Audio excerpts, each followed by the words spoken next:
পড়ে শোনাচ্ছিলাম খ্যাতিমান সাংবাদিক ওরিয়ানা ফাল্লাচির একটি বই, ইন্টারভিউ উইথ হিস্ট্রি।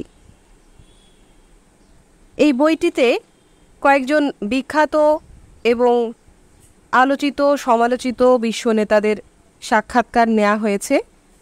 সাক্ষাৎকারগুলো নানা সময়ে নিয়েছিলেন ওরিয়ানা ফাল্লাচি, যার মধ্যে রয়েছেন বঙ্গবন্ধু শেখ মুজিবুর রহমান, ইন্দিরা গান্ধী, হেনরি কিসিঞ্জার, ইয়াসির আরাফাত, বাদশাহ হোসেন, মুয়াম্মার গাদ্দাফি সহ আরও অনেকেই। গত পর্বে আপনারা শেখ মুজিবুর রহমানের সাক্ষাৎকারটি শুনেছেন। এই পর্বে থাকছে সাবেক ভারতের প্রধানমন্ত্রী ইন্দিরা গান্ধীর একটি সাক্ষাৎকার। এই সাক্ষাৎকারটি নেওয়া হয়েছিল নয়াদিল্লিতে ফেব্রুয়ারি মাসে 1972 সালে, বাংলাদেশের মুক্তিযুদ্ধের 1 বছর পরে।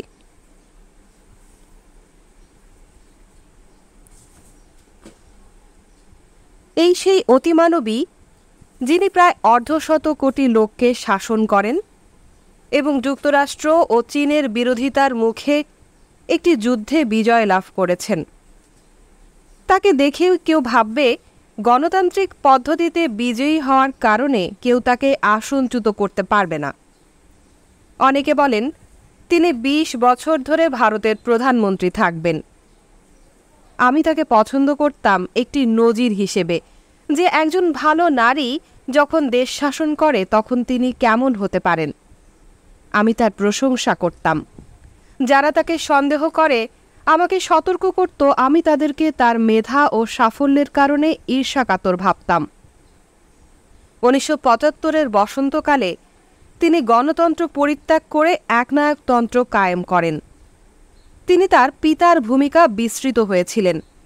তার বিচার হয়েছিল, সাজা হয়েছিল নির্বাচনী অভিযানে বাড়াবাড়ি করার অভিযোগে। এক পর্যায়ে তাকে পদত্যাগ করার বিষয়েও বিবেচনা করতে হয়েছিল। পদত্যাগ অনিবার্য হয়ে পড়েছিল, তবু তিনি পদত্যাগ করেননি। নিক্সন যা করেছিলেন তিনি তা করতে অস্বীকৃতি জানান এবং প্রধানমন্ত্রী ইন্দিরা থেকে স্বেচ্ছাচারী ইন্দিরায় পরিণত হন। রাতারাতি সব বিরোধী নেতাকে গ্রেফতার করেন, সংবিধান লঙ্ঘন করেন এবং স্বাধীনতাকে হত্যা করেন। অনেকে তাকে পছন্দ করত না, অনেকে তার অন্ধভক্ত ছিল। আমি পছন্দ করতাম, কারণ ভারতের মতো একটি জটিল দেশ শাসন সন্ন্যাসীর পক্ষে সম্ভব নয়। ক্ষমতা সম্পর্কে হেনরি কিসিঞ্জার যাই বলুন না কেন, তিনি বলেছিলেন একজন রাষ্ট্রপ্রধানের জন্যে বুদ্ধিমত্তা খুব গুরুত্বপূর্ণ নয়। যে যোগ্যতা একজন রাষ্ট্রপ্রধানের থাকা জরুরি তা হল শক্তি, সাহস, ধূর্ততা এবং শক্তি। যাই হোক, যে যোগ্যতা একজন রাষ্ট্রপ্রধানের থাকা জরুরি তা হল ভারতের মতো একটি দেশ শাসন যিনি করবেন তাকে অবশ্যই বুদ্ধিমান হতে হবে। ইন্দিরা গান্ধী খাঁটি সন্ন্যাসী ছিলেন না। জীবনের পেয়ালা থেকে কি পান করতে হবে সে বোধ তার পুরোপুরিই ছিল। তাকে বোঝাচ্ছে তার সাক্ষাৎকার গ্রহণ সহজতর। আমাকে স্বীকার করতেই হবে যে ব্যক্তিগত প্রসঙ্গেও তিনি স্বতঃস্ফূর্ত। তিনি কিছুই গোপন করেন না। তার কণ্ঠে জাদু, মুখটাও সুন্দর, আয়ত সুন্দর চোখে যেন একটু বেদনার ছায়া। তার চেহারাকে কারো সাথে মেলানো যায় না। তিনি খুব সাধারণ মহিলা নন। প্রথমত তিনি জওহরলাল নেহেরুর কন্যা, দ্বিতীয়ত তিনি মোহনদাস করমচাঁদ গান্ধীর শিষ্য। তাদের ছায়ায় তিনি বড় হয়েছেন, শিক্ষা লাভ করেছেন এবং নিজেকে গঠন করেছেন। নেহেরু পরিবার বংশ পরম্পরায় রাজনীতির সাথে সম্পৃক্ত। তার ঠাকুরদা কংগ্রেস পার্টির অন্যতম প্রতিষ্ঠাতা। তার পিসি বিজয়লক্ষ্মী পণ্ডিত একমাত্র নারী যিনি জাতিসংঘে সভা নেতৃত্ব করেছেন। ইন্দিরা যখন শিশু তখন শুধু মহাত্মা গান্ধীর কোলেই নয়, যারা ভারতে জন্ম দিয়েছেন সেই সব সকল গুরুত্বপূর্ণ ব্যক্তির কোলে বসেছেন। তার চোখের সামনে শুরু হয় স্বাধীনতার সংগ্রাম। এমন গল্পও আছে যে বন্ধুদের জন্য বাড়ির দরজা খুলে তাকে বলতে হতো, দুঃখিত, বাড়িতে কেউ নেই, আমার বাবা মা, ঠাকুরদা ঠাকুরমা, পিসি সবাই জেলে। এ অবস্থার কারণে মাত্র 8 বছর বয়সে পড়াশোনার জন্য তাকে সুইজারল্যান্ডে পাঠানো হয়, কিন্তু 13 বছর বয়সে দেশে ফিরে এসে তিনি খুদে গেরিলা বাহিনী গঠন করেন। তারা বার্তা বহন করত, কখনো কখনো ব্রিটিশ ব্যারাকে হানা দিত। জেল থেকে নেহরু তাকে লিখতেন, তোমার কি মনে পড়ে যখন প্রথম জোয়ান অফ আর্কের গল্প পড়ে তুমি কতটা উৎসুক হয়েছিলে, এবং তোমার লক্ষ্য অনেকটা তার মতো ছিল। ভারতে আজ আমরা ইতিহাস গড়ছি, এবং তুমি ও আমি ভাগ্যবান যে এই ইতিহাস সৃষ্টি হবে আমাদের চোখের সামনে। তিনি জেলে গেছেন 13 মাস। অক্সফোর্ডে পড়াশোনার সময় বোম্বের তরুণ আইনজীবী ফিরোজ গান্ধীর সাথে তার সাক্ষাৎ হয়। 1942 সালে দিল্লিতে তাদের বিয়ে হয়। এর 6 মাস পর ব্রিটিশ সরকার দুজনকেই গ্রেফতার করেন এবং তাদের অসুখী দাম্পত্য জীবন শুরু এখানেই। 1947 সালে নেহেরু প্রধানমন্ত্রী হলে ইন্দিরা পিতার সাথে বসবাস করতে থাকেন। বিপত্নিক পিতার পাশে একজন নারীর উপস্থিতি তিনি অনুভব করেছিলেন। ফিরোজ গান্ধী 1960 সালে তার মৃত্যুর পূর্ব পর্যন্ত ইন্দিরার এই সিদ্ধান্তকে মেনে নেননি। পিতা-কন্যা একত্রে ভ্রমণ করতেন, রাষ্ট্রপ্রধানদের অভ্যর্থনা জানাতেন। 1964 সালে পিতার মৃত্যুর পর ইন্দিরা তার স্থলাভিষিক্ত হলেন। আমি ওরিয়ানা ফাল্লাচি সরকারি প্রাসাদে ইন্দিরা গান্ধীর অফিসে সাক্ষাৎ করলাম। এ অফিসে তার পিতাও বসতেন, বিশাল, শীতল ও মসৃণ। একটি শূন্য ডেস্কের পেছনে তিনি বসেছিলেন। আমি ঢুকতেই তিনি উঠে এসে হাত বাড়িয়ে দিলেন। পুনরায় আসনে গিয়ে বসার পর তাকালেন। মনে হলো তিনি বলছেন, তোমার প্রথম প্রশ্ন শুরু করো, সময় নষ্ট করো না। নষ্ট করার মতো সময় আমারও ছিল না। প্রথমে বেশ সতর্কতার সাথে উত্তর দিচ্ছিলেন, এরপর ফুলের মতো নিজেকে ছড়িয়ে দিলেন এবং আমাদের আলোচনার আর বাধা রইল না। 2 ঘন্টার উপর আমরা একত্রে ছিলাম। সাক্ষাৎকারটি যখন শেষ হলো তিনি আমাকে ট্যাক্সিতে তুলে দেওয়ার জন্য রাস্তা পর্যন্ত এলেন। আমার হাতটা ধরে রেখেছিলেন তিনি, যেন আমার পূর্ব পরিচিত। 48 ঘন্টা পর আমি সাক্ষাৎকারে কিছু অসঙ্গতি দেখে আবার তার সাথে দেখা করতে চাইলাম এবং কোনো আনুষ্ঠানিকতা ছাড়াই তার বাড়িতে গেলাম। এটা একটা মাঝারি মানের বাংলো। 2 ছেলে রাজীব ও সঞ্জয়ের সাথে এখানে থাকেন তিনি। এখানে তার সাথে সাক্ষাৎ করা খুব সহজ। সকালে তার কাছে বহু লোক আসে দরখাস্ত, প্রতিবাদ, ফুলের তোড়া ইত্যাদি নিয়ে। কলিং বেল বাজাতে সেক্রেটারি দরজা খুলল। জানতে চাইলাম প্রধানমন্ত্রী আমাকে আর 8 ঘন্টা সময় দিতে পারবেন কিনা। সেক্রেটারি ভেতরে গেল এবং ইন্দিরা তার সাথে এলেন। আমরা বসলাম এবং আরও 1 ঘন্টা আলাপ করলাম। প্রশ্নের উত্তর ছাড়াও তিনি আমাকে ছেলে রাজীব সম্পর্কে বললেন, সঞ্জয় সম্পর্কেও বললেন। শেষে তিনি ছোট্ট বালককে ডেকে বললেন, এ হচ্ছে আমার নাতি, একেই আমি পৃথিবীতে সবচেয়ে বেশি ভালোবাসি। Oriana Fallaci. মিসেস গান্ধী, আপনার জন্য আমার বহু ব্যক্তিগত ও রাজনৈতিক প্রশ্ন রয়েছে। ব্যক্তিগত প্রশ্নগুলো পরেই করব। এখনকার প্রশ্ন হচ্ছে, বহু লোক কেন আপনাকে ভয় করে এবং বলে আপনি খুব শীতল, বরফের মতো কঠোর। ইন্দিরা গান্ধী। তারা বলে কারণ আমি নিষ্ঠাবান। আমি শুধু সুন্দর কথা বলে সময় নষ্ট করি না। ভারতের লোকজন সাধারণত যা করে, প্রথম 8 ঘন্টা ব্যয় করে সৌজন্য বিনিময়ের মাধ্যমে। আপনি কেমন আছেন, ছেলেমেয়ে কেমন আছে, নাতি নাতনিরা কেমন ইত্যাদি। আমি সব এড়িয়ে চলি। আসল কাজ করার পর সৌজন্য বিনিময় হতে পারে, কিন্তু ভারতের লোকেরা এই দৃষ্টিভঙ্গি হজম করতে পারে না।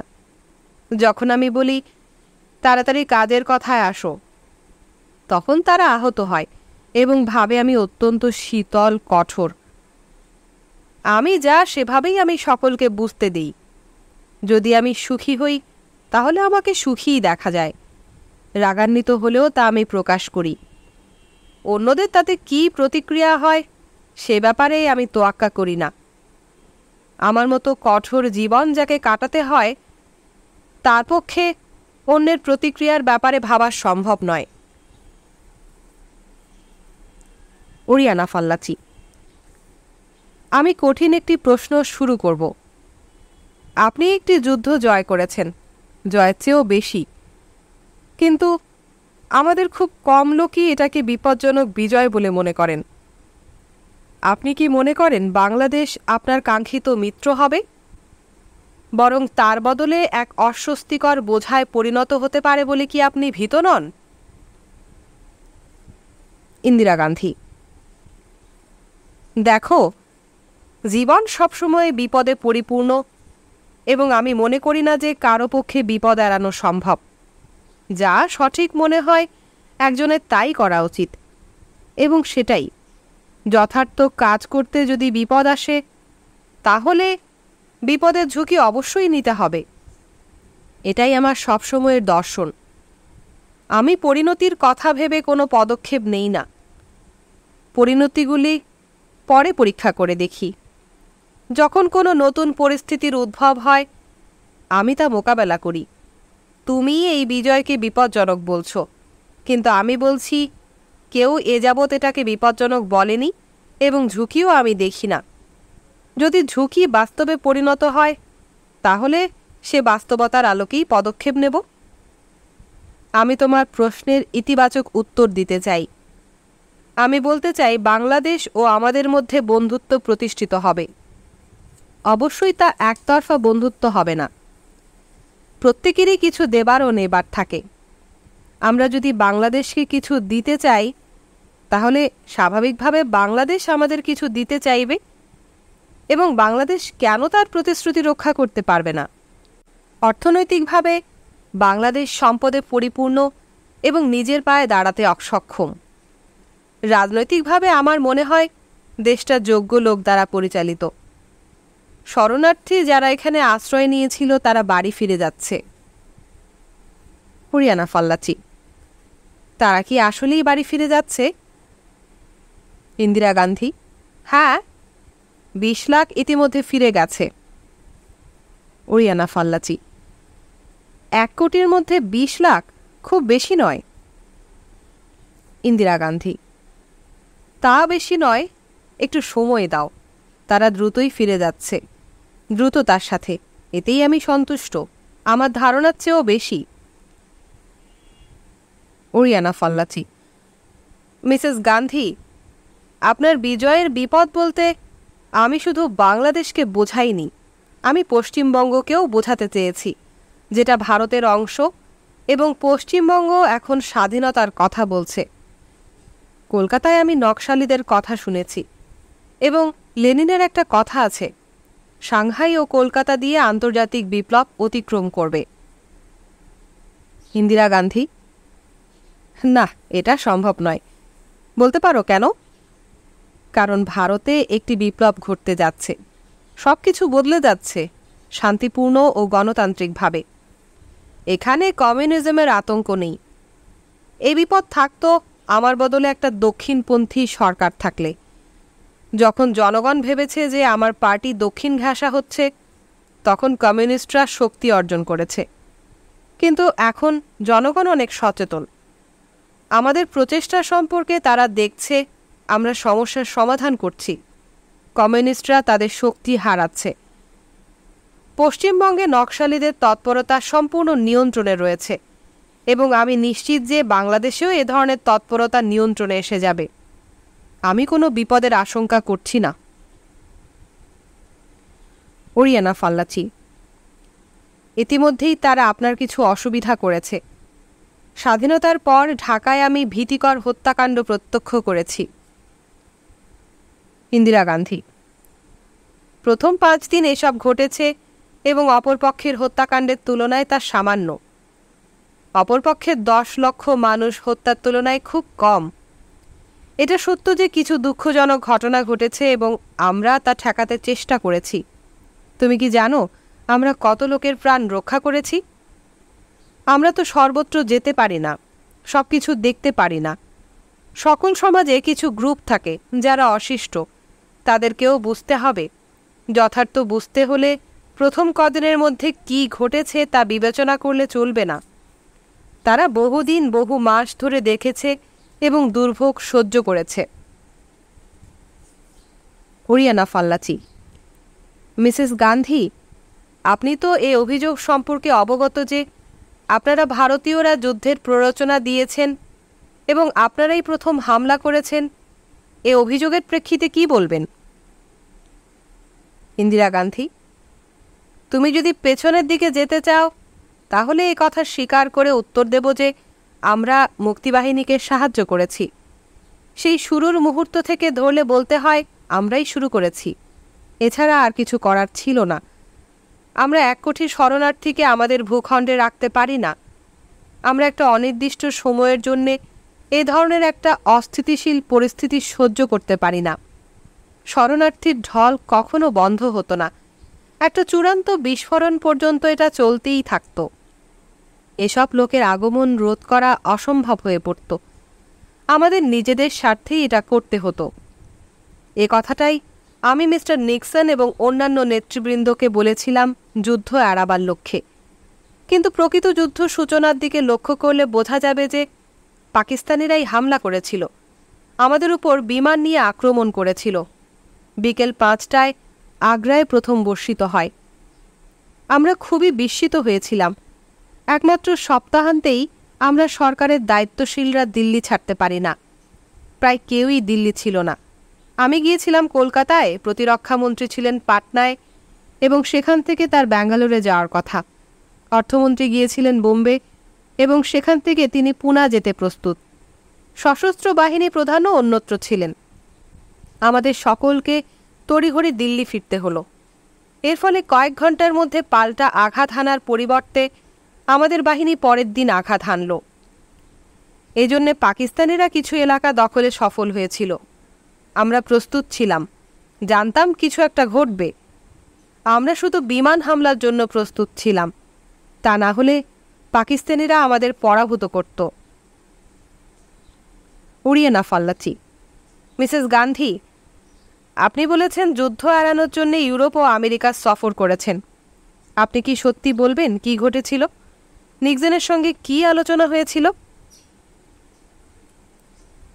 ইন্দিরা গান্ধী: আমি জেনে শুনেই সফরে বেরিয়েছিলাম যে আমার অবস্থা শিশুর মতো। গর্তে অঙ্গুলি প্রবেশ করাচ্ছি এবং সেখানে কি আছে আমি জানি না। সত্যটা হলো, আমি স্পষ্টভাবে নিক্সনকে বলেছি সেই একই কথা যা আমি হিথ, পম্পিডো, ব্র্যান্ডটকে বলেছি। আমি বলেছি আমাদের পিঠের উপর 1 কোটি শরণার্থী নিয়ে আমরা আর পারছি না এবং এ ধরনের একটা অসহনীয় পরিস্থিতি আর সহ্য করা যায় না। মিস্টার হিথ, মিস্টার পম্পিডো এবং মিস্টার ব্র্যান্ডট আমার কথা ভালোভাবেই উপলব্ধি করলেন, কিন্তু নিক্সন বুঝলেন না। অন্যেরা যা বুঝে নিক্সন তা বোঝেন না। আমি সন্দেহ করেছিলাম নিক্সন পাকিস্তানের সমর্থক, অথবা বলা যায় আমি জানতাম আমেরিকানরা সবসময় পাকিস্তানের পক্ষে এবং ভারতের বিরুদ্ধে। যা হোক, সাম্প্রতিককালে আমার মনে হচ্ছে আমেরিকানরা বদলাচ্ছে। পাকিস্তানের প্রতি সমর্থন কমছে তা নয়, ভারত বিরোধিতা কমছে। আমার ধারণা ভুল ছিল। নিক্সনের সাথে সাক্ষাতে আর যাই হোক, যুদ্ধ এড়ানো যায়নি। এতে আমারই ভালো হয়েছে। অভিজ্ঞতায় আমি দেখেছি, যখন কেউ তোমার বিরুদ্ধে কিছু করে তাহলে তোমার পক্ষে কিছু সুবিধা চলে আসে। এটা জীবনের বিধান। আমি গত নির্বাচনে কেন বিজয় লাভ করেছি জানো? কারণ জনগণ আমাকে ভালোবাসে, আমি কঠোর পরিশ্রম করি। আরও একটা কারণ হলো বিরোধী দল আমার প্রতি ন্যাক্কারজনক আচরণ করে। যুদ্ধে কেন জিতেছি জানো? কারণ আমার সশস্ত্র বাহিনী বিজয়ে সক্ষম ছিল এবং আমেরিকানরা পাকিস্তানের পক্ষে ছিল। হরিয়ানা ফাল্লাচি: তার মানে? ইন্দিরা গান্ধী: বলছি শোনো, আমেরিকা সবসময় ভেবেছে যে তারা পাকিস্তানকে সাহায্য করছে। আমেরিকা যদি পাকিস্তানকে সাহায্য না করত, পাকিস্তান একটি শক্তিশালী দেশে পরিণত হতো। গণতন্ত্রের সামান্য নমুনাকে অস্বীকার করে এমন একটি সামরিক জান্তাকে সমর্থন করার অর্থ একটি দেশকে সাহায্য করা নয়। পাকিস্তানকে পরাজিত করেছে তার সামরিক জান্তা। এই জান্তা আমেরিকানদের সমর্থন পুষ্ট। কখনো কখনো বন্ধুরাই বিপজ্জনক। বন্ধুদের সাহায্য সম্পর্কে আমাদের অবশ্যই সতর্ক থাকা উচিত। কুরিয়ানা ফাল্লাচি। চীনাদের সম্পর্কে? চীনারাও তো পাকিস্তানের পক্ষে ছিল, এবং আমার যদি ভুল না হয় তাহলে চীনারাই ভারতের সবচেয়ে বড় ও বিপজ্জনক শত্রু। ইন্দিরা গান্ধী। না, চীন ও ভারত কেন শত্রু হবে তা আমি বুঝি না। আমরা তাদের শত্রু হতে চাই না। তারা যদি শত্রু হতে চায় তাহলে আমরা কি করতে পারি? কারণ চূড়ান্ত বিশ্লেষণে দেখা যাবে যে এই শত্রুতায় তাদের কল্যাণ নেই। এই যুদ্ধে তাদের ভূমিকা সম্পর্কে বলতে গেলে মনে হয় আমেরিকানদের চেয়ে তার দক্ষ এবং পাকিস্তানের জন্য আরও বেশি করতে পারত। আমেরিকানরা বঙ্গোপসাগরে ৭ম নৌবহর পাঠিয়েছিল, চীনারা নয়। তবু আমি চীন সীমান্ত থেকে আমাদের সৈন্য সরিয়ে নেইনি, এবং আমার কখনো বিশ্বাস হয়নি যে চীনারা হস্তক্ষেপ করবে। অন্যভাবে বলা যায়, তৃতীয় বিশ্বযুদ্ধের বিপদ আমি বিশ্বাস করিনি। স্বাভাবিকভাবে যদি আমেরিকানরা একটা গুলি ছুটত, বঙ্গোপসাগরে বসে থাকা ভিন্ন ৭ম নৌবহর যদি বেশি কিছু করত, হ্যাঁ, তাহলে তৃতীয় বিশ্বযুদ্ধ বেঁধে যেতে পারত। কিন্তু আমার সে ভয় আসেনি। কুরিয়ানা ফাল্লাচি। আপনার সাথে যুদ্ধ সম্পর্কে আলাপ করতে খুব অবাক লাগছে, কারণ আপনি অহিংস মন্ত্র পাঠ করেই বড় হয়েছেন। আমার আরও অবাক লাগে যুদ্ধের দিনগুলোতে আপনি কেমন অনুভব করেছেন। ইন্দিরা গান্ধী। তোমার মনে রাখতে হবে যে এটা আমার প্রথম যুদ্ধ ছিল না, অন্যদেরকেও মোকাবেলা করতে হয়েছে। অহিংসার সম্পর্কে ছোট্ট একটা গল্প বলবো। 1947 সালে ভারত সবে স্বাধীন হয়েছে। তখনই পাকিস্তান কাশ্মীরে অভিযান চালালো। কাশ্মীর তখন এক মহারাজা শাসন করতেন। মহারাজা পালিয়ে গেলেন এবং শেখ আবদুল্লাহর নেতৃত্বে কাশ্মীরিরা ভারতের সাহায্য চাইলেন। লর্ড মাউন্টব্যাটেন তখনও ভারতের গভর্নর জেনারেল। তিনি উত্তর দিলেন যে পাকিস্তান যুদ্ধ ঘোষণা না করা পর্যন্ত তার পক্ষে কাশ্মীরে কোনো সাহায্য দেওয়া সম্ভব নয়, এবং পাকিস্তানিরা যে জনগণকে হত্যা করছে তাতে তিনি বিচলিত হয়েছেন এমনও বোধ হল না। আমাদের নেতৃবৃন্দ একটি দলিলে সই করার সিদ্ধান্ত নিলেন, যার দ্বারা নিজেদেরকে পাকিস্তানের সাথে যুদ্ধ করতে বাধ্য করলেন। অহিংস মন্ত্রের প্রবক্তা মহাত্মা গান্ধীও সই করেছিলেন। তিনি যুদ্ধ চেয়েছিলেন। তিনি বলেছিলেন, এছাড়া আর কিছু করার ছিল না। যখন কেউ কাউকে রক্ষা করবে তখন যুদ্ধ অনিবার্য। কুরিয়ানা ফাল্লাচি। এই যুদ্ধ দেখে আমার মনে হয়েছে এটা দুই ভাইয়ের মধ্যে যুদ্ধ। একথা আমি জেনারেল আরোরা এবং জেনারেল নিয়াজিকেও বলেছি। উভয়ই উত্তর দিয়েছেন, মূলত আমরা ভাই। ইন্দিরা গান্ধী। মূলত নয়, বরং পুরোপুরি ভাই। ভারতীয় ও পাকিস্তানিরা ভাই। আমি জানি ঢাকার পতনের পর পাকিস্তানি ও ভারতীয় সামরিক কর্মকর্তাদের করমর্দন করতে দেখে তোমরা অবাক হয়েছ, কিন্তু 1965 সাল পর্যন্ত আমাদের বাহিনী ও পাকিস্তানি বাহিনীতে সৈনিক থেকে জেনারেল পর্যন্ত পরস্পর ভাই ছিল, রক্ত সম্পর্কের ভাই, একই পিতা ও মায়ের সন্তান। অথবা তুমি এক পক্ষে চাচাকে অপর পক্ষে ভাতিজাকে দেখতে, এক ভাই ভারতীয় বাহিনীতে আরেক ভাই পাকিস্তানি বাহিনীতে। এখনও এই অবস্থাটাই সত্য। আমি তোমাকে আরও কিছু বলবো। এমনও সময় ছিল সুইজারল্যান্ডে ভারত ও পাকিস্তানের রাষ্ট্রদূত দুই সহোদর ভাই। ব্রিটিশের চাপিয়ে দেয়া দেশ বিভাগ সত্যি অমানবিক ছিল। এর ফলে শুধু পরিবার বিভক্ত হয়েছে, ভেঙে গেছে। আমি এখনও সেই ভয়াবহ ঘটনাগুলো স্মরণ করি। অনেক লোক দেশ ত্যাগ করেছে, অনেকে দেশ ত্যাগ করতে চায়নি। বহু মুসলিম ভারত ছেড়ে পাকিস্তানে যেতে চায়নি, কিন্তু সুযোগ সুবিধা লাভের প্রোপাগান্ডায় তারা দেশ ছেড়েছে।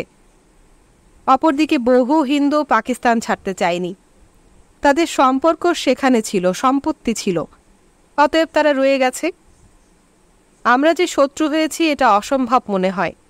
যখন তুমি ভাববে যে হিন্দু ও মুসলমানরা একত্রে স্বাধীনতা সংগ্রাম পরিচালনা করেছে, তখন এই শত্রুতাকে অসম্ভব মনে হবে। একথা সত্যি যে ব্রিটিশদের সময়েও বিবাদমান কিছু গ্রুপ ছিল, সংঘর্ষ হয়েছে। পরে আমরা দেখেছি যারা চায়নি যে আমরা একত্রে বাস করি তারাই সংঘর্ষের প্ররোচনা দিয়েছে। আমাদেরকে বিভক্ত করার নীতি বিদেশিদের। দেশ বিভাগের পরও সে ষড়যন্ত্র রয়েছে। ভারতীয় ও পাকিস্তানিরা যদি একত্রে থাকে, আমি কনফেডারেশনভুক্ত দেশের কথা বলছি না, সৎ প্রতিবেশী ও বন্ধুত্বপূর্ণ দেশ হিসেবে ইতালি ও ফ্রান্সের মতো, বিশ্বাস করো আমাদের উভয়ের আরও অগ্রগতি হতো। কারো স্বার্থে আমরা সবসময় যুদ্ধ করছি। পাকিস্তানিদের দোষ আমি দেই না। আমাদেরকে আক্রমণ করতে কেউ তাদেরকে উৎসাহিত করছে, অস্ত্র দিয়েছে এবং তারা আমাদেরকে আক্রমণ করেছে। ওরিয়ানা ফাল্লাচি: ভুট্টো বলেছেন যে তিনি ভারতের সাথে কনফেডারেশন গঠনে প্রস্তুত। সে সম্পর্কে আপনার বক্তব্য কি মিসেস গান্ধী? ইন্দিরা গান্ধী: তুমি জানো ভুট্টো ভারসাম্যপূর্ণ লোক নয়। যখন তিনি কথা বলেন তুমি বুঝবে না তিনি কি বোঝাতে চান। এখন তিনি কি বোঝাতে চেয়েছেন? আমাদের বন্ধু হতে চান? আমরা তো কিছুদিন তার সাথে বন্ধু হতে চেয়েছিলাম। আমি সবসময়ই তা চেয়েছি। পাশ্চাত্যের লোকেরা কিছু বিষয় জানে না। পাশ্চাত্যের সংবাদ মাধ্যমগুলো সবসময় প্রচার করছে যে ভারত পাকিস্তানের শত্রু এবং পাকিস্তান ভারতের। তারা জানে না যে আমরা দুটি দেশে বিভক্ত হয়ে যাওয়ার পর থেকে আমার পার্টি এই দৃষ্টিভঙ্গির বিরুদ্ধে লড়াই করছে। তখন থেকে আমরা নীতি গ্রহণ করেছি যে ধর্মীয় বিদ্বেষ ভ্রান্ত এবং অবাস্তব। সংখ্যালঘুদের একটি দেশ থেকে নির্মূল করা যেতে পারে না। বিভিন্ন ধর্মের লোকজন অবশ্যই একসাথে বাস করবে। কিন্তু বর্তমান বিশ্বে কি করে সম্ভব যে ধর্মীয় কারণে পরস্পরকে হত্যা করার ঘটনা চলতেই থাকবে? এখন আমরা যে সমস্যায় ভুগছি সেটা ভিন্ন। এসব সমস্যা হচ্ছে দারিদ্র্য, ব্যক্তি অধিকার এবং প্রযুক্তি পরিবর্তন। এগুলো ধর্মের চেয়ে গুরুত্বপূর্ণ। এসব বিশ্বজনীন সমস্যা। পাকিস্তান এবং আমরা একই সমস্যায় জর্জরিত। যখন লোকজন উত্তেজিত হয়ে চিৎকার করে যে ধর্ম বিপদগ্রস্ত, আমি খুব গুরুত্ব দেই না। দুঃখজনক হলেও সত্য যে ভারতে বহু লোক কথা বলছে। তারাই বলে যে আমরা কোনোদিন পাকিস্তানিদের অস্তিত্বকে মেনে নিইনি। যেহেতু পাকিস্তান আছে, অতএব তাকে ধ্বংস করতে হবে। কিন্তু এ ধরনের গুটি কয়েক উন্মাদের জনগণের মধ্যে কোনো ভিত্তি নেই। ভারতে তুমি পাকিস্তানের বিরুদ্ধে প্রচারণা দেখবে না। যুদ্ধের সময় সামান্য প্রচারণা ছিল স্বাভাবিক, তবু নিয়ন্ত্রিত ছিল। পাকিস্তানিরা এতে বিস্মিত হয়েছে। বন্দি শিবিরের হাসপাতালে বন্দিরা আশ্চর্য হয়ে বলেছে, তুমি হিন্দু চিকিৎসক হয়ে আমাকে সারিয়ে তুলবে? আমি ভুট্টোকে শুধু এটুকু বলতে চাই যে তিনি যদি জানেন যে তিনি কি বলছেন, তিনি বলছেন যা বলা উচিত। তিনি যদি তা বলে না থাকেন তাহলে তার ভবিষ্যৎ কি হবে? আমাকে বলা হয়েছে ভুট্টো উচ্চাভিলাষী। আমি তার উচ্চাভিলাষ আশাও করি। উচ্চাশা তাকে বাস্তব অনুধাবনে সহায়তা করবে। ওরিয়ানা ফাল্লাচি: মিসেস গান্ধী, আপনি তো ধার্মিক নন। আসলে কি? ইন্দিরা গান্ধী: ভালো কথা। এটা নির্ভর করে তোমার কাছে ধর্ম শব্দটির অর্থ কি। আমি অবশ্যই মন্দিরে যাই না, ভগবানের কাছে প্রার্থনা করি না, কিন্তু ধর্ম দ্বারা যদি শুধু ভগবান ছাড়া মানবতার প্রতি বিশ্বাস বুঝি, যার দ্বারা মানুষের কল্যাণ হবে, তাহলে আমি ধার্মিক। ওরিয়ানা ফাল্লাচি: তাহলে আমার প্রশ্নটা বিরক্তিকর ছিল না? না, তা কেন হবে? ওরিয়ানা ফাল্লাচি: কিন্তু এবারের প্রশ্নটা বিরক্তিকর। আপনি সবসময় জোট নিরপেক্ষ নীতি ঘোষণা করেছেন। তাহলে গত আগস্টে আপনি ভারত সোভিয়েত মৈত্রী চুক্তিতে স্বাক্ষর করেছেন কেন? এ দুয়ের মধ্যে কি কোনো দ্বন্দ্ব নেই? ইন্দিরা গান্ধী: না, আমি তা বলবো না। জোট নিরপেক্ষ অর্থ কি? এর অর্থ আমরা কোনো সামরিক জোটভুক্ত নই এবং স্বাধীনভাবে যে কোনো দেশের সাথে বন্ধুত্ব করার অধিকার আমাদের আছে।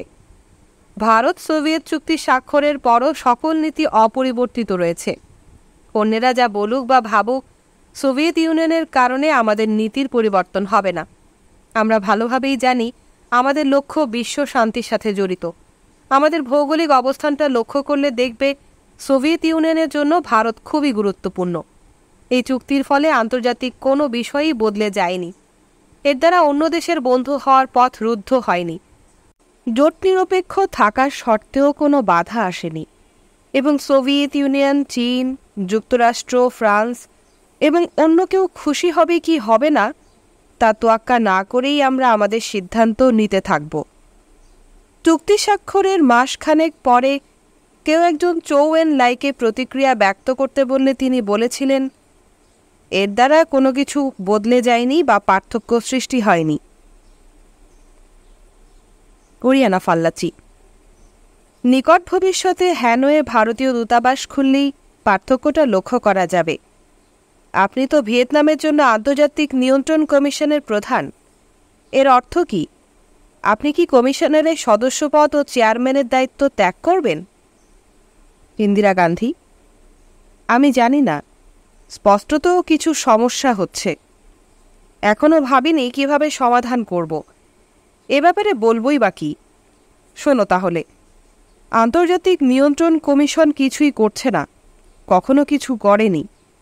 হ্যানয়ে দূতাবাস খোলার পূর্বে আমাকে ভাবতে হবে। কিন্তু এটা খুব বেদনাদায়ক সিদ্ধান্ত নয়।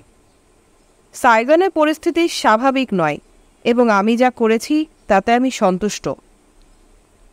ওরিয়ানা ফাল্লাচি: তাহলে জনগণের ধারণাই যথার্থ যে আপনার পিতার চেয়ে আপনি অনেক বাঙ্ঘাসা। ইন্দিরা গান্ধী: পৃথিবী যে ডান ও বামে বিভক্ত হয়ে গেছে আমি এমন কিছু দেখি না। কে ডানে বা কে বামে মধ্যস্থলে তারও তোয়াক্কা করি না। আমরাও যদি শব্দগুলো ব্যবহার করি, হ্যাঁ আমি নিজেও করি, কিন্তু এগুলোর তেমন তাৎপর্য নেই। কোনো চিহ্নে আমার আগ্রহ নেই। আমি শুধু সুনির্দিষ্ট সমস্যার সমাধান করতে চাই। আমি একটা লক্ষ্যে পৌঁছতে চাই। আমার পিতার যে লক্ষ্য ছিল তা থেকে আমার লক্ষ্য ভিন্ন নয়। জনগণের জীবনযাত্রার মান উন্নয়ন, দারিদ্র্যের ক্যান্সার বিদূরণ, অর্থনৈতিক পশ্চাৎপদতার পরিণতি নির্মূল। আমি সফল হতে চাই এবং সম্ভাব্য উত্তম পন্থায় সফল হতে চাই। তাতে জনগণ আমাকে বামপন্থী বা ডানপন্থী বললে এ আমি তোয়াক্কা করি না। আমরা যখন ব্যাংক জাতীয়করণ করি তখনও এই প্রশ্নটা ছিল। জাতীয়করণের মুখরোচক কথার জন্যে জাতীয়করণ নয় বা জাতীয়করণ সকল অবিচার দূর করবে সে কারণেও নয়। যেখানে প্রয়োজন আমি সেক্ষেত্রে জাতীয়করণের পক্ষে। যখন প্রথম আমরা জাতীয়করণের কথা বিবেচনা করেছিলাম তখন আমার পার্টিতে কেউ পক্ষে আবার কেউ বিপক্ষে ছিল। পার্টিকে ভাঙন থেকে রক্ষা করতে আমি আপোষের প্রস্তাব দিয়েছিলাম। ব্যাংকগুলোকে 1 বছর সময় দেয়া হোক। এর মধ্যে যদি তারা দেখাতে পারে যে জাতীয়করণের জরুরি নয়, তাহলে সে প্রশ্নই আসবে না। বছর কাটল এবং আমরা উপলব্ধি করলাম ফলাফল ভালো নয়। অর্থ ধনী শিল্পপতি বা ব্যাংকারদের বন্ধুদের হাতে চলে যাচ্ছে, ফলে জাতীয়করণ করলাম। এটা সমাজতান্ত্রিক পদক্ষেপ বা সমাজতন্ত্র বিরোধী তা বিবেচনার বদলে প্রয়োজনটাকেই অধিক গুরুত্ব দিয়েছি। এজন্য কেউ আমাকে বামপন্থী ভাবলে সে বোকা। ওরিয়ানা ফাল্লাচি: যা হোক, আপনি বহু ক্ষেত্রেই সমাজতন্ত্র শব্দটি ব্যবহার করেন। ইন্দিরা গান্ধী: হ্যাঁ, কারণ আমি যা করতে চাই এটা তার কাছাকাছি এবং সকল সমাজে এক ধরনের সমাজতন্ত্র কার্যকর। একটা নির্দিষ্ট পর্যায় পর্যন্ত সামাজিক ও অর্থনৈতিক সাম্য অর্জিত হয় এর মাধ্যমে। কিন্তু আজকাল সমাজতন্ত্রের অর্থ অসংখ্য এবং ব্যাখ্যাও বিভিন্ন। রুশরা নিজেদেরকে সমাজতন্ত্রী বলে, সুইডিশরাও সমাজতন্ত্রী, এবং ভুললে চলবে না যে জার্মানিতেও জাতীয় সমাজতন্ত্র আছে। ওরিয়ানা ফাল্লাচি: মিসেস গান্ধী, আপনার কাছে সমাজতন্ত্রের অর্থ কি? ইন্দিরা গান্ধী: ন্যায় বিচার। হ্যাঁ, এর অর্থ ন্যায় বিচার। এর অর্থ সমতাপূর্ণ সমাজে কাজ করার চেষ্টা করা। ওরিয়ানা ফাল্লাচি: কিন্তু বাস্তবে কোনো প্রকার আদর্শ হতে বিমুক্ত হওয়া। ইন্দিরা গান্ধী: হ্যাঁ, আমার নিজের একটা আদর্শ আছে। কেউ শূন্যে কাজ করতে পারে না। তোমাকে অবশ্যই কোনো কিছুতে বিশ্বাস করতে হবে। আমার বাবা বলতেন, তোমার মনটাকে অবশ্যই খোলা রাখতে হবে, কিন্তু মনের মধ্যে কিছু রাখতে হবে। তা না হলে ধ্যান ধারণাগুলো আঙ্গুলের ফাঁক দিয়ে বালির মতো গড়িয়ে পড়বে। কথা হলো, আমার একটা আদর্শ আছে, কিন্তু আমি গোঁড়া নই। এখন গোঁড়া থাকা যায় না। বিশ্ব দ্রুত বদলাচ্ছে। এমনকি 20 বছর আগে তুমি যা চাইতে এখন তা সঙ্গতিহীন, পরিত্যক্ত। ভারত এখনও দারিদ্র্যপীড়িত। স্বাধীনতার কোনো সুফল জনগণের বিরাট অংশ আজও পায়নি। তাহলে মুক্ত হয়ে কি লাভ? আমরা কেনই বা মুক্ত হতে চেয়েছিলাম? শুধু কি ব্রিটিশকে তাড়াতে? এ ব্যাপারে আমাদের বক্তব্য স্পষ্ট। আমরা সব সময় বলেছি যে উপনিবেশবাদের প্রতিনিধি ব্রিটিশদের বিরুদ্ধেই শুধু আমাদের সংগ্রাম নয়, আমাদের সংগ্রাম ভারতে বিরাজমান সকল অন্যায় অত্যাচারের বিরুদ্ধে। সমস্ত ব্যবস্থার ত্রুটি, বর্ণপ্রথা বা অর্থনৈতিক অবিচারের ফলে সৃষ্ট সমস্যা ভারতে মারাত্মক দুষ্টগ্রহ, এসব কিছুই নির্মূল হয়নি। 20 বছর পর আমরা রাজনৈতিকভাবে মুক্ত হয়েছি, কিন্তু আমরা যে লক্ষ্য স্থির করেছিলাম তা অর্জিত হয়নি। ওরিয়ানা ফাল্লাচি: তাহলে আপনি কোন পর্যায় পর্যন্ত পৌঁছেছেন? ইন্দিরা গান্ধী: এটা বলা শক্ত। তুমি কি কখনো পর্বতারোহণ করেছ? কোনো পর্বতের শিখরে উঠলে মনে হবে তুমি সর্বোচ্চ শিখরে উঠেছ, কিন্তু সে ধারণা বেশিক্ষণ টিকে না। শীঘ্রই দেখবে তুমি যে শিখরে উঠেছ তা খুব নিচু। উঁচু শিখরে উঠতে হলে বহু পর্বতে আরোহণ করতে হবে। উঁচুতে উঠতে থাকলে উঠতে ইচ্ছা হবে। আমি বলতে চাই, ভারতে দারিদ্র্যের বহু দিক রয়েছে। শুধু শহুরে দারিদ্র্য নয়, উপজাতিগুলোর মধ্যে দারিদ্র্য রয়েছে। বনে জঙ্গলে, পার্বত্য এলাকায় বহু দরিদ্র লোকের বাস। শহরে দরিদ্র লোকেরা ভালো আছে বলে কি আমরা তাদের অবহেলা করতে পারি? যখন কেউ একটা দেশ শাসন করে, বিশেষ করে ভারতের মতো বিশাল ও সমস্যাপূর্ণ দেশে, কিছুই হাসিল করা যায় না। যখনই তুমি ভাববে কিছু অর্জিত হয়েছে, তখনই উপলব্ধি করবে কিছুই অর্জিত হয়নি। এরই মধ্যে একটা স্বপ্নের দিকে এগুতে হবে, এত দূর যে কোনোদিন সে পথে শুরু বা শেষ হয়নি। ওরিয়ানা ফাল্লাচি: মিসেস গান্ধী, আপনি সে পথের কোথায় উপনীত হয়েছেন? ইন্দিরা গান্ধী: খুব গুরুত্বপূর্ণ এক পর্যায়ে। এক পর্যায়ে ভারতীয়রা যে কিছু করতে পারে সে ব্যাপারে আমি আশ্বস্ত। প্রথমে লোকজন আমাকে বলতো, আপনারা কি এটা করতে পারবেন? আমরা চুপচাপ থাকতাম, কারণ আমরা নিজেদের বিশ্বাস করতাম না। আমরা যে কিছু করতে পারবো সে বিশ্বাস আমাদের ছিল না। এখন আর কেউ বলে না পারবেন কি, বরং বলে কাজটা কখন করবেন। ভারতীয়রা শেষ পর্যন্ত নিজেদের বিশ্বাস করছে যে তারা কিছু করতে পারে। কখন শব্দটি একজন মানুষের কাছে অত্যন্ত গুরুত্বপূর্ণ। কোনো ব্যক্তি যদি কখনো ভাবে যে সে কিছু করতে পারবে না, তাহলে তার পক্ষে কিছুই করা সম্ভব হবে না। সে যদি খুব বুদ্ধিমান বা মেধাসম্পন্ন হয়, তবুও না। সামর্থ্য হবার শর্ত হলো নিজের উপর আস্থা। জাতি হিসেবে আজ আমরা নিজেদের উপর আস্থাশীল হতে পেরেছি। ভাবতে আমার ভালো লাগে যে আমি আস্থাশীল করতে পেরেছি। তারা এখন গর্বিত। কেউ এই গর্ব আরোপ করতে পারে না এবং সহসা ভেঙেও যায় না। এটা এক ধরনের অনুভব যা ধীরে ধীরে জন্মায়। আমাদের যা গর্ব অহংকার তা জন্মেছে গত 25 বছরে। অন্যেরা এটা বুঝতে না পেরে ভুল ধারণা পোষণ করে। পাশ্চাত্যের লোকেরা ভারতীয়দের প্রতি কখনো উদার ছিল না। ধীরে ধীরে সবকিছু বদলাচ্ছে, তা নিশ্চয়ই দেখতে পাচ্ছ। কিছু একটা ঘটছে, খুব বেশি নয়, কিন্তু কিছু। ওরিয়ানা ফাল্লাচি: মিসেস গান্ধী, আপনি নিজেই তো যথেষ্ট অহংকারী। ইন্দিরা গান্ধী: না, আমি অহংকারী নই। ওরিয়ানা ফাল্লাচি: অবশ্যই আপনি অহংকারী। 1966 সালের দুর্ভিক্ষের সময় বিশ্ব যে সাহায্যের প্রস্তাব করেছিল তা নিতে অস্বীকৃতি জানানো অহংকার নয়? আমার মনে আছে একটি জাহাজ শস্য ও খাদ্য বোঝাই করা হয়েছিল। সেটি নেপলস বন্দর ত্যাগ করেনি এবং সব সামগ্রী পচে গেছে। অন্যদিকে ভারতের লোকজন মারা যাচ্ছিল। ইন্দিরা গান্ধী: এই ঘটনা আমি কখনো শুনিনি। আমি জানি না যে জাহাজটা বোঝাই করে ছাড়ার জন্য প্রস্তুত ছিল, তাহলে হয়তো নিতে অস্বীকার করতাম না। তবে এটা সত্য যে আমি বিদেশি সাহায্য নিতে অস্বীকার করেছিলাম। এটা আমার ব্যক্তিগত সিদ্ধান্ত ছিল না, গোটা দেশই এই সিদ্ধান্ত নিয়েছিল। বিশ্বাস করো, এটা ঘটেছিল স্বতঃস্ফূর্তভাবে। জনগণ, সকল রাজনৈতিক দল, পার্লামেন্টের ডেপুটিরা পর্যন্ত বিদেশি সাহায্যের বিরোধী ছিল। ভিক্ষুকে জাতি হিসেবে পরিচিত হওয়ার চেয়ে ক্ষুধায় মৃত্যুবরণ উত্তম, এই ছিল চেতনা। যারা আমাদের সাহায্য দিতে চেয়েছে তাদের কাছে এই চেতনা ব্যাখ্যা করেছি।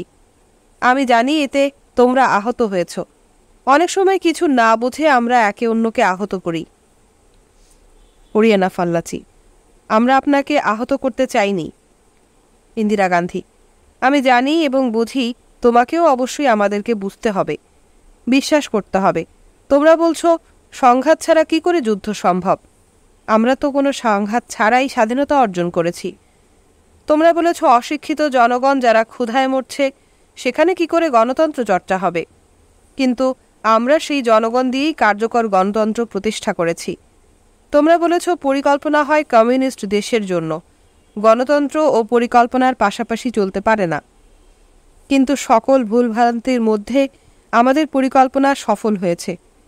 এরপর আমরা ঘোষণা করেছি ভারতে মানুষ আর অনাহারে থাকবে না। তোমাদের সাড়া ছিল অসম্ভব, তোমরা কখনো সফল হবে না। কিন্তু আমরা সফল হয়েছি। এখন ভারতে না খেয়ে কেউ মরে না, খাদ্য চাহিদা অপেক্ষা অধিক। সবশেষে আমরা জন্মহার সীমিত রাখতে প্রতিজ্ঞা করেছি। তোমাদের তাও বিশ্বাস হয় না, অবজ্ঞার হাসি হাসো। গত 10 বছরে আমাদের জনসংখ্যা বেড়েছে 7 কোটির উপরে, কিন্তু এই হার অনেক দেশের চেয়ে কম। ওরিয়ানা ফাল্লাচি: সাধারণত কি ভয়াবহ পদ্ধতিতে পুরুষের নিবীর্যকরণের মতো? আপনি কি তা অনুমোদন করেন? ইন্দিরা গান্ধী: সুদূর অতীতে ভারতে যখন জনসংখ্যা কম ছিল, তখন নারীকে আশীর্বাদ করা হতো, তোমার অসংখ্য সন্তান হোক। আমাদের অধিকাংশ মহাকাব্য ও সাহিত্যে এর উপর জোর দেয়া হয়েছে, এবং আজও নারীর যে অসংখ্য সন্তান হওয়া উচিত এ ধারণা দূর হয়নি। আমার অন্তর বলে মানুষ যত সংখ্যক সন্তান কামনা করে তাই হওয়া উচিত, কিন্তু এটা ভ্রান্ত ধারণা। আমাদের সহস্র বর্ষ ধরে লালিত অনেক ধারণার মতো এ ধারণারও মূলোচ্ছেদ করতে হবে। পরিবার, সন্তানদের রক্ষা করতে হবে, শিশুদের দৈহিক ও মানসিক পরিচর্যা করতে হবে। তুমি কি জানো এখনও দরিদ্র লোকেরা সন্তানের জন্ম দেয় তাদের দায়িত্ব নেয়ার উদ্দেশ্যে? কিন্তু কি করে এই প্রাচীন ব্যবস্থাকে সহসা বলপূর্বক পরিবর্তন করা সম্ভব? একমাত্র উপায় পরিকল্পিত জন্ম। পুরুষকে নিবীর্যকরণ জন্ম নিয়ন্ত্রণের একটি পদ্ধতি, অত্যন্ত নিরাপদ ও উন্নত পদ্ধতি। সেটা তোমার কাছে ভয়ঙ্কর, যথাযথভাবে এটা করলে মোটেই ভয়ঙ্কর নয়। যে লোকটি 8 বা 10টি সন্তানের জন্ম দিয়েছে তাকে নিবীর্যকরণের মধ্যে দোষের কিছু দেখি না, বিশেষ করে এর ফলে সেই 8 বা 10টি সন্তানের জীবন যদি উন্নত হয়। ওরিয়ানা ফাল্লাচি: আপনি কি কখনো নারী মুক্তির পক্ষে ছিলেন মিসেস গান্ধী? ইন্দিরা গান্ধী: না, কোনোদিন না। আমার প্রয়োজন হয়নি। আমি যা করতে চেয়েছি সবসময় তা করতে সক্ষম হয়েছি। আমার মা নারী মুক্তির পক্ষে ছিলেন। তিনি মনে করতেন নারী হওয়াটা সবচেয়ে ঝামেলার। তার নিশ্চয়ই যুক্তি ছিল। তার সময় নারীকে পর্দার অন্তরালে থাকতে হতো। ভারতের প্রায় সকল রাজ্যেই তারা রাস্তায়ও বেরোতে পারত না। মুসলিম নারীদের পর্দা প্রথা পালন করতে হতো। হিন্দু নারীদের ডলিতে চড়ে বাইরে বেরোতে হতো। আমার মা অত্যন্ত তিক্ততার সাথে এসব বলতেন। 2 বোন ও 2 ভাইয়ের মধ্যে তিনি ছিলেন বড়, এবং ভাইদের সাথে তিনি বড় হয়েছেন প্রায় 10 বছর পর্যন্ত। এরপর তাকে বাধ্য করা হলো নারীর লক্ষ্য অনুসরণ করতে। এটা করা ঠিক নয়, ওটা ভালো নয়, নারীর জন্য কাজটা অনুচিত ইত্যাদি। একটা বিশেষ সময়ে তার পরিবারকে জয়পুর চলে যেতে হলো। সেখানে নারীর পক্ষে পর্দা এড়িয়ে চলা সম্ভব ছিল না। তাকে সকাল থেকে রাত অবধি ঘরের মধ্যেই থাকতে হতো, রান্নাবান্না করে অথবা কিছুই না করে। তিনি কিছু না করাকে ঘৃণা করতেন, রান্নার কাজও ঘৃণা করতেন। অতএব ফ্যাকাশে ও অসুস্থ হয়ে পড়লেন, এবং তার স্বাস্থ্য সম্পর্কে উদ্বিগ্ন না হয়ে বরং ঠাকুরদা বলতেন, এখন কে ওকে বিয়ে করবে? আমার ঠাকুরমা অপেক্ষা করতেন কখন ঠাকুরদা বাইরে যায়। বাইরে চলে গেলেই তিনি মাকে ছেলের পোশাক পরিয়ে তার ভাইদের সাথে সাইকেল চালাতে দিতেন। ঠাকুরদা কখনো এটা জানতে পারেননি, এবং ঠাকুরমা একটুও না হেসে আমাকে গল্পটা বলতেন। এই অবিচারের স্মৃতি তার মন থেকে কখনো মুছে যায়নি। মৃত্যুর দিন পর্যন্ত মা নারীর অধিকারের জন্য সংগ্রাম করেছেন, নারী আন্দোলনে যোগ দিয়েছিলেন তিনি। তিনি এত মহান নারী, বিরাট ব্যক্তিত্ব। ওরিয়ানা ফাল্লাচি: আপনি তাদের সম্পর্কে কি ভাবেন মিসেস গান্ধী? আমি বলতে চাই তাদের মুক্তি আন্দোলন সম্পর্কে।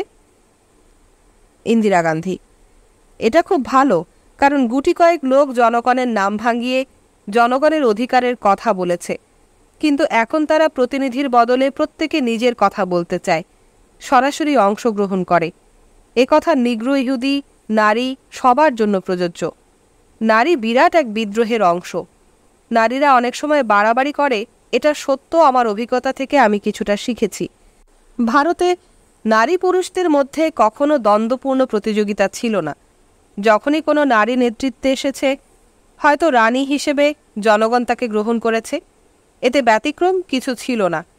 ভুললে চলবে না যে ভারতের শক্তির চিহ্ন হচ্ছে নারী। শুধু তাই নয়, স্বাধীনতার সংগ্রাম করেছে নারী ও পুরুষ সমানভাবে। স্বাধীনতার পর কেউ তা ভুলে যায়নি। পাশ্চাত্যে এ ধরনের কিছু ঘটেনি। নারীরা অংশগ্রহণ করেছে সত্য, কিন্তু সেখানে বিপ্লব করেছে সবসময় পুরুষরা। ওরিয়েনা ফাল্লাচি, আমরা এখন ব্যক্তিগত প্রশ্নে আসতে পারি। প্রথম প্রশ্ন হচ্ছে, আপনার মতো একজন নারী কি নিজেকে পুরুষ বা নারীদের মধ্যে স্বচ্ছন্দ বোধ করে? ইন্দিরা গান্ধী, আমার জন্য এতে কোনো পার্থক্য নেই। আমি প্রত্যেককে একভাবে বিবেচনা করি। আমি দেখি ব্যক্তি হিসাবে, পুরুষ বা নারী হিসাবে নয়। এক্ষেত্রেও তোমাকে দেখতে হবে যে আমি বিশেষ ধরনের শিক্ষা লাভ করেছি। আমি আমার পিতার মতো একজন পুরুষ ও মায়ের মতো একজন নারীর কন্যা। ছেলের মতো আমি বড় হয়েছি। কারণটা ছিল, আমাদের বাড়িতে যে শিশুরা আসতো তাদের অধিকাংশই ছেলে। ছেলেদের সাথে আমি গাছে চড়েছি, দৌড়ের প্রতিযোগিতা করেছি, কুস্তি লড়েছি। ছেলেদের নিয়ে কোনো জটিলতা বা হীনমন্যতা আসেনি আমার মধ্যে। একই সময়ে আমি পুতুল ভালোবাসতাম। অনেক পুতুল ছিল আমার। পুতুলগুলোর কোনো সন্তান ছিল না বললেই চলে। তারা ছিল নারী ও পুরুষ। ব্যারাকে হানা দিত, কারাগারে আবদ্ধ থাকত ইত্যাদি। ব্যাপারটা হলো, শুধু আমার বাবা মা নয়, পুরো পরিবার প্রতিরোধ আন্দোলনে জড়িত ছিল। যখন তখন পুলিশ এসে নির্বিচারে তাদের ধরে নিয়ে যেত। ওরিয়ানা ফাল্লাচি, এছাড়া ছিল জোয়ান অব আর্কের গল্প, তাই না? ইন্দিরা গান্ধী, হ্যাঁ সত্য। জোয়ান অব আর্ক ছিল আমার শৈশবের স্বপ্ন। 10-12 বছর বয়সে যখন ফ্রান্সে গেছি, তখন তাকে আবিষ্কার করেছি। আমার মনে পড়ে না কোথায় তার সম্পর্কে পড়েছি, কিন্তু আমার জন্যে সে মুহূর্তে একটি সুনির্দিষ্ট গুরুত্ব সৃষ্টি করেছিল। দেশের জন্যে আমি প্রাণ বিসর্জন দিতে চেয়েছি। এটা বোকামির মতো মনে হলেও শৈশবে যা ঘটে আমাদের জীবনে তা চিরস্থায়ী হয়ে যায়। ওরিয়ানা ফাল্লাচি, বাস্তবিকই তা হয়। আমি বুঝতে চাই, আপনি যে আজকের পর্যায়ে এসেছেন তা কি করে, মিসেস গান্ধী? ইন্দিরা গান্ধী, আমার জীবন ছিল সমস্যাপূর্ণ, কঠোর। শৈশব থেকে আমি দুঃখ ভোগ করেছি। সমস্যার মধ্যে কাটানোটা আমার জন্য মঙ্গলজনক ছিল, এবং আমার সমসাময়িক বহু লোককে সমস্যায় কাটাতে হয়েছে।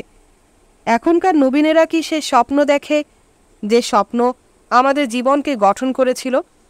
আমার শৈশবের জীবনটা সুখকর ছিল না। আমি শুকনো, অসুস্থ এবং ভীতু বালিকা ছিলাম। পুলিশ যখন পরিবারের সদস্যদের ধরে নিয়ে যেত, সপ্তাহের পর সপ্তাহ, মাসের পর মাস আমাকে নিঃসঙ্গ থাকতে হতো। শীঘ্রই একা থাকতে আমি অভ্যস্ত হয়ে গেলাম। 8 বছর বয়সে আমি ইউরোপে গিয়েছি। সে বয়সে আমি ভারত ও সুইজারল্যান্ডে, সুইজারল্যান্ড ও ফ্রান্সে, ফ্রান্স ও ইংল্যান্ডে একজন বয়স্কের মতো নিজের অর্থের হিসাব নিকাশ করতাম। লোকজন আমাকে জিজ্ঞেস করে, কে আপনাকে সবচেয়ে বেশি প্রভাবিত করেছে? আপনার পিতা নাকি মহাত্মা গান্ধী? হ্যাঁ, আমার ইচ্ছা অনিচ্ছা মূলত তাদের দ্বারা প্রভাবিত। সাম্যের চেতনায় তারা আমাকে উদ্বুদ্ধ করেছিল।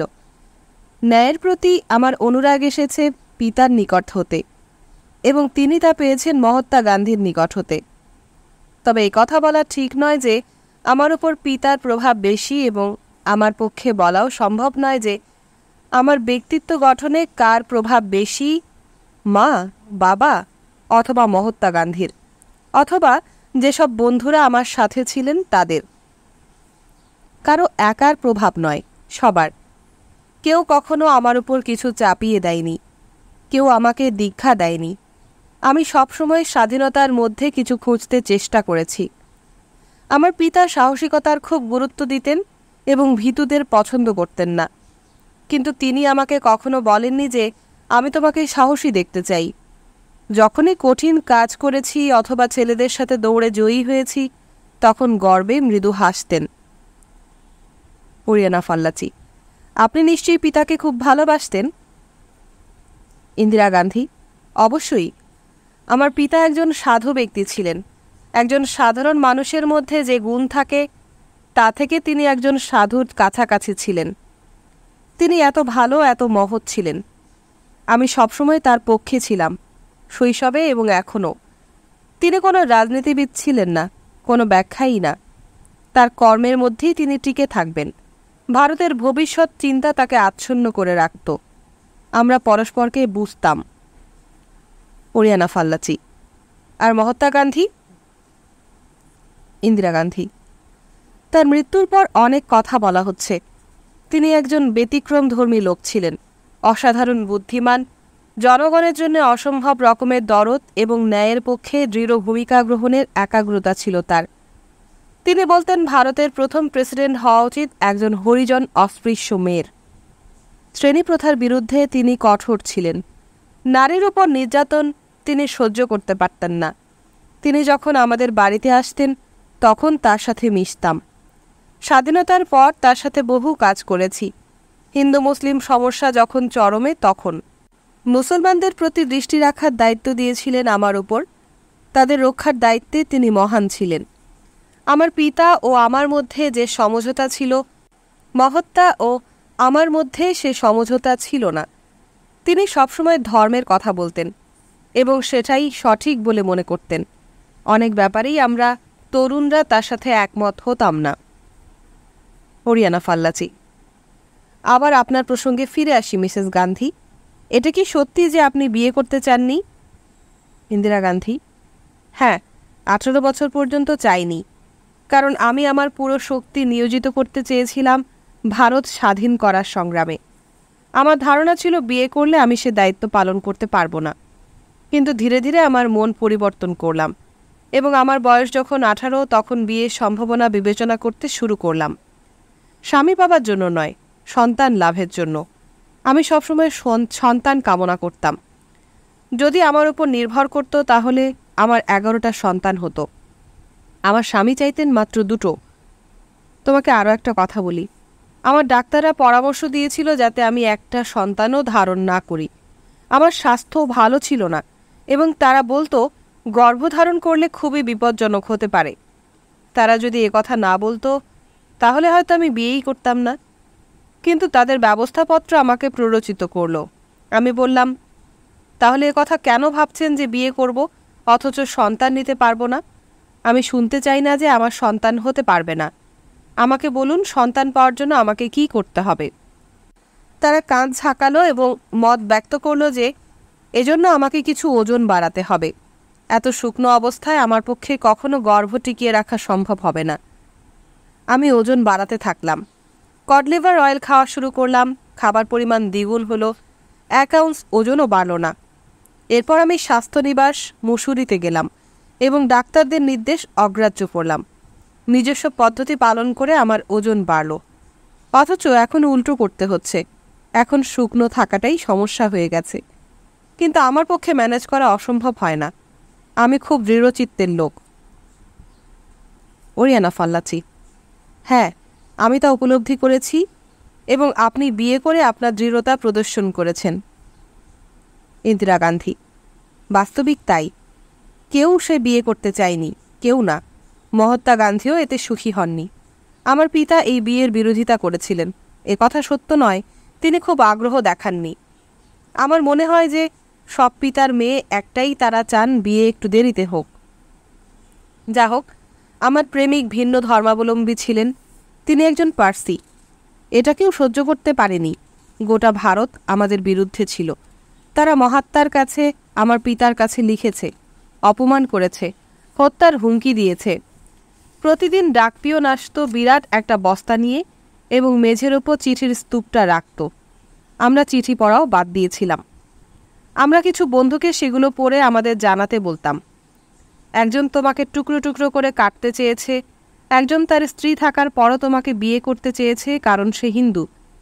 এক পর্যায়ে মহাত্মা গান্ধী এই বিতর্কে অংশ নিলেন। তার পত্রিকায় এ ব্যাপারে একটা নিবন্ধ দেখেছিলাম। তাতে তিনি লোকজনের প্রতি আবেদন জানিয়েছেন তাকে শান্তিতে থাকতে দেওয়ার জন্য এবং সংকীর্ণ মানসিকতা পরিহার করার জন্য। এসবের মধ্যে আমি ফিরোজ গান্ধীকে বিয়ে করলাম। আমার মাথায় একবার কিছু ঢুকলে দুনিয়ার কেউই তা আর বদলাতে পারবে না। ওরিয়ানা ফাল্লাচি: আশা করি আপনার পুত্র রাজীব গান্ধী একজন ইতালীয় মেয়েকে বিয়ে করার কারণে সে ধরনের কিছু ঘটেনি। ইন্দিরা গান্ধী: সময় বদলেছে, আমাকে যে ক্রোধ অতিক্রম করতে হয়েছে ওদের তা হয়নি। 1965 সালে রাজীব লন্ডন থেকে আমাকে লিখল, তুমি সবসময় আমাকে মেয়ের ব্যাপারে বলতে যে আমার কোনো বিশেষ মেয়ে আছে কিনা ইত্যাদি। আমি একটি বিশেষ মেয়ের দেখা পেয়েছি। আমি তাকে প্রস্তাব দেইনি, কিন্তু এই সেই মেয়ে আমি যাকে বিয়ে করতে চাই। 1 বছর পর আমি যখন লন্ডন গেলাম, মেয়েটির সাথে আমার দেখা হলো। রাজীব ভারতে ফিরে এলে তাকে বললাম, তুমি কি এখনও আগের মতোই মেয়েটিকে নিয়ে চিন্তা করো? রাজীব হ্যাঁ বলল, কিন্তু 21 বছর না হওয়া পর্যন্ত সে মেয়েকে বিয়ে করতে পারবে না, এবং যে পর্যন্ত না সে নিশ্চিত হয় যে সে ভারতে বাস করতে পারবে। আমরা তার 21 বছর পূর্ণ হওয়া পর্যন্ত অপেক্ষা করলাম। সে ভারতে এলো এবং বলল ভারতকে তার ভালো লেগেছে। আমরা বিয়ের পাকা কথা ঘোষণা করলাম। 2 মাস পর তারা স্বামী স্ত্রী হলো। সোনিয়া এখনও পুরোপুরি ভারতীয় হয়ে গেছে, যদিও সে সবসময় শাড়ি পরে না। আমিও সবসময় শাড়ি পরি না। আমি যখন লন্ডনের ছাত্রী ছিলাম কখনো কখনো পাশ্চাত্যের পোশাক পরতাম। ঠাকুরমা হওয়ার খুব শখ ছিল আমার, এবং দুজনের ঠাকুরমা আমি। রাজীব ও সোনিয়ার এক ছেলে ও এক মেয়ে। ওরিয়ানা ফাল্লাচি: আপনার স্বামী বেশ কবছর পূর্বে গত হয়েছেন। আপনি কি কখনো পুনরায় বিয়ের কথা ভেবেছেন? ইন্দিরা গান্ধী: না, কারোর সাথে বসবাস করতে ভালো লাগবে এমন কারোর সাথে যদি দেখা হতো তাহলে হয়তো সমস্যাটার কথা ভাবা যেত, কিন্তু তেমন কারো দেখা পাইনি আমি। আমি নিশ্চিত যে আমি আর বিয়ে করব না। আমি কেন আবার বিয়ে করব? আমার জীবন তো পরিপূর্ণ, এ প্রশ্নই ওঠে না। ওরিয়ানা ফাল্লাচি: তাছাড়া আমি আপনাকে একজন গৃহবধূ হিসেবে কল্পনা করতেই পারি না। ইন্দিরা গান্ধী: তোমার ধারণা ভুল। আমি একজন খাঁটি গৃহবধূ। মা হওয়ার কারণে যেসব কাজ তা আমি সবসময় পছন্দ করতাম। মা হতে, গৃহবধূ হতে আমার কোনো ত্যাগ করতে হয়নি। আমার ছেলেদের প্রতি ভালোবাসা বাড়াবাড়ি গোছের, এবং আমার মনে হয় ওদের লালন পালন করে এক বিরাট দায়িত্ব পালন করেছি। এখন দুজনই ভালো এবং দক্ষ মানুষ। আমি অনেক মেয়ে মানুষকে বুঝতে পারি না যারা তাদের সন্তানদের কারণে নিজেদের অসহায় মনে করে না। তোমার সময়কে যদি গুছিয়ে নিতে পারো বুদ্ধিমত্তার সাথে, তাহলে দুটো দিকের সমন্বয় সাধন খুব কঠিন নয়। আমার ছেলেরা যখন ছোট ছিল তখনও আমি কাজ করেছি। ইন্ডিয়ান কাউন্সিল ফর চাইল্ড ওয়েলফেয়ারের একজন কর্মী ছিলাম আমি। একটা ঘটনা বলি তোমাকে। রাজীবের বয়স যখন মোটে 4 বছর এবং কিন্ডারগার্টেনে যাচ্ছিল, তখন ওর এক ছোট্ট বন্ধুর মা আমাদের সাথে দেখা করতে এসে বলল, এটা খুব দুঃখের ব্যাপার যে ছোট্ট ছেলেটির সাথে কাটাবার মতো সময় আপনার নেই। রাজীব সিংহের মতো গর্জে উঠল, আপনি আপনার ছেলের সাথে যতটা সময় কাটান, আমার মা তার চেয়ে অনেক বেশি সময় কাটান আমার সাথে। আপনার ছেলে তো বলে যে আপনি ওকে সবসময় একা রেখে ব্রিজ খেলতে যান। যে নারী কিছু না করে ব্রিজ খেলে তাকে আমার পছন্দ নয়। ওরিয়ানা ফাল্লাচি: তাহলে আপনার জীবনে দীর্ঘ একটা সময় যখন আপনি রাজনীতির বাইরে ছিলেন, আপনি কি তা বিশ্বাস করেন না? ইন্দিরা গান্ধী: রাজনীতি? দেখো, এটা নির্ভর করে কোন ধরনের রাজনীতি। আমার পিতার সময় আমরা যা করেছি সে ছিল কর্তব্য। এর লক্ষ্য ছিল স্বাধীনতা অর্জন। আমরা এখন যা করছি, তুমি মনে করো না যে আমি এ ধরনের রাজনীতিতে উৎসাহী। আমার ছেলেদের এই রাজনীতির বাইরে রাখতে আমি সব কিছু করেছি এবং সফলও হয়েছি। স্বাধীনতার পর আমি রাজনীতি থেকে অবসর নিয়েছিলাম। আমার ছেলেদের প্রয়োজন ছিল আমাকে। সমাজসেবী হিসেবে কাজ করতে আমি পছন্দ করতাম। যখন এটা আমার কাছে সুস্পষ্ট হলো যে আমার পার্টি ঠিকভাবে চলছে না, তখনই আমি রাজনীতিতে ফিরে আসার সিদ্ধান্ত নিলাম। আমি যুক্তি খুঁজতাম আমার পিতার সাথে এবং সবার সাথে, যাদেরকে আমি শৈশব থেকে জানতাম। 1955 সালের একদিন নেতাদের একজন অবাক হয়ে আমাকে বললেন, তুমি তো সমালোচনা ছাড়া আর কিছুই করছো না। তুমি যদি ভুল শোধরাতে পারো তাহলে শোধরাও। আমি কখনো চ্যালেঞ্জ উপেক্ষা করতে পারি না, অতএব আমি প্রচেষ্টা চালালাম।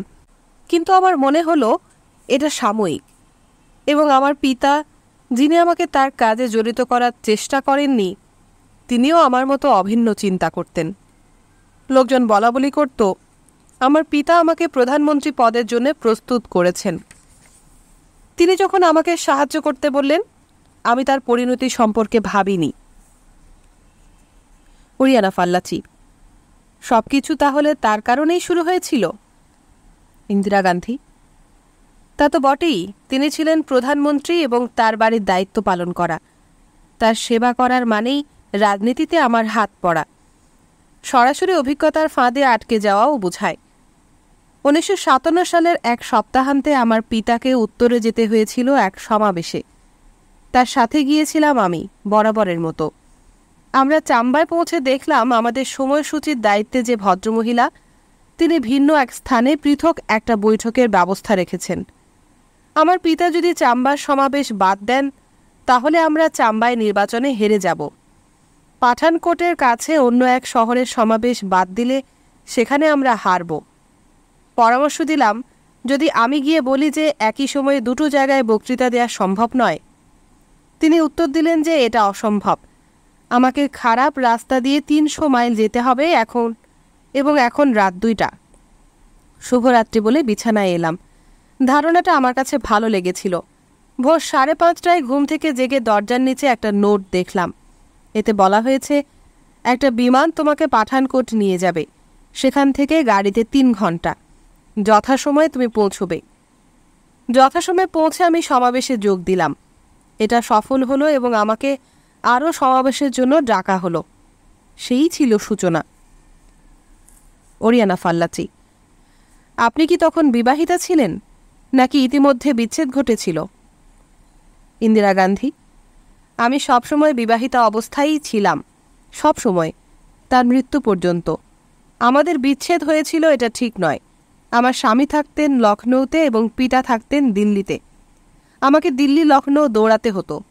দিল্লিতে থাকতে আমার স্বামীর যখন প্রয়োজন হতো আমি তখন লখনৌ ছুটতাম। আমি লখনৌ থাকলে আমার পিতার যখন আমাকে প্রয়োজন হতো ছুটে আসতাম দিল্লিতে। না, এটা খুব স্বাভাবিক পরিস্থিতি ছিল না। দিল্লি ও লখনৌর মধ্যে বেশ দূরত্ব। হ্যাঁ, আমার স্বামী রাগ করতেন এবং ঝগড়া করতেন। আমরা উভয়ই ঝগড়া করতাম। বহু ঝগড়া করেছি আমরা, এ কথাও সত্য। আমরা উভয়ই সমানভাবে কঠোর লোক ছিলাম। কেউ হারতে চাইতাম না। আমার মনে হয় ঝগড়া করে ভালোই হয়েছে। আমার জীবন প্রাণবন্ত হয়েছে। ঝগড়া ছাড়া আমাদের জীবনটা হতো স্বাভাবিক, একঘেয়ে আর বিরক্তিকর। আমাদের বিয়েটা তো চাপিয়ে দেয়া ছিল না। আমাকে সে পছন্দ করেছিল। আমি বলতে চাই, সেই আমাকে পছন্দ করেছিল, আমি করিনি। আমি জানি না বিয়ের কথা হওয়ার পর আমি ওর চেয়ে বেশি ভালোবেসেছিলাম কিনা।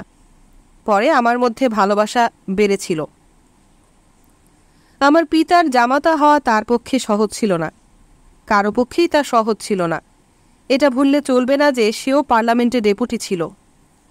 একসময় সে সিদ্ধান্ত নিল যে লখনৌ ছেড়ে দিল্লিতে থাকবে, আমার পিতার বাড়িতে।